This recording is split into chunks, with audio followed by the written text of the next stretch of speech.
अस्सलाम वालेकुम, welcome back to my YouTube channel. आज मैं आपसे शेयर करूंगी स्टीम शकरकंदी बनाने की बहुत ही झटपट सी रेसिपी। तो वीडियो को आपने एंड तक लास्ट में देखना है। तो चलिए बनाना स्टार्ट करते हैं।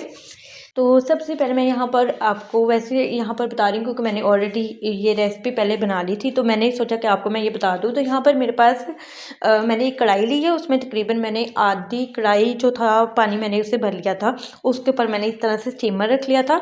कोई भी आप स्टीमर वाली ट्रे या कोई भी आप यहाँ पे प्लेट रख सकते हैं जिसमें सुराख हो, लेकिन वो स्टील की या लोहे की होनी चाहिए। तो उसके ऊपर मैंने शकरकंदी इस तरह से रख दी थी। तो ये मैंने लास्ट में आपको सिर्फ दिखाने के लिए रखी है। ऑलरेडी मैंने अच्छी तरह से स्टीम कर लिया था सबको।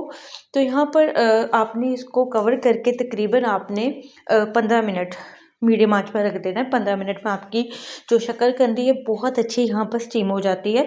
तो मैंने यहाँ पर स्टीम कर लिया था इसको।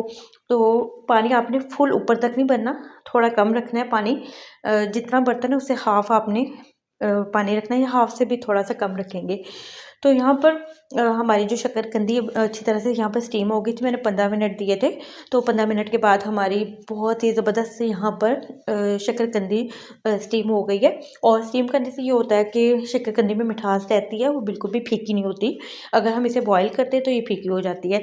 तो तमाम शकरकंदी को मैं इस तरह से नाइफ़ की मदद से यहाँ से निकाल लेती हूँ ताकि हम इसके पीसेस कर सकें।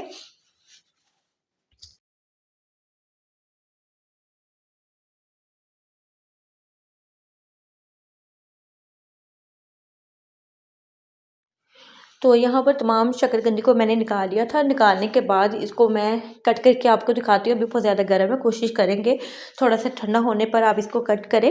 अगर आपने बिल्कुल बाद में कट नहीं करना तो आप पहले से इसकी कटिंग भी कर सकते हैं। जब ये कच्ची होती है कटिंग करके आप स्टीमर के ऊपर रख दें और इस तरह से ही आपने कवर करके रखना है। तो 15 से 10 से 15 मिनट में ये अच्छी तरह से स्टीम हो जाती है और बहुत अच्छी गल जाती है। तो यहाँ पर मैं आपको काट कर दिखाती हूँ। बहुत ईज़िली कट होती है और इसके आपने जो छिलके हैं वो बहुत ईज़िली रिमूव हो जाते हैं।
तो इसके छिलकों को आप नाइफ़ की मदद से भी कर सकते हैं और हाथ की मदद से भी आप इसे हटा सकते हैं। बहुत ईज़ी और बहुत ही जल्दी ये रिमूव हो जाते हैं। कोई ज़रा सी भी इसमें देर नहीं लगेगी।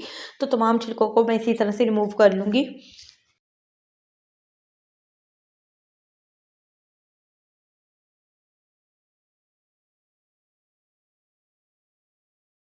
तो यहाँ पर तमाम शकरकंदी को मैंने अच्छी तरह से छिलके हटा दिए थे। हटाने के बाद इसमें मैंने हल्का-सा चाट मसाला यहाँ पर ऊपर से ऐड किया था।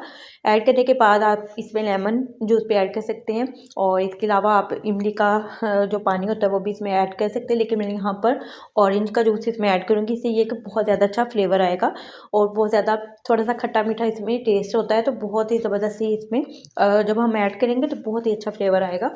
तो होप सो आपको आज की ये वीडियो अच्छी लगी होगी। वीडियो अच्छी लगी तो वीडियो को लाइक कर दें और अपना फीडबैक लाजमी दें। दुआ में याद रखें। अल्लाह हाफ़िज़।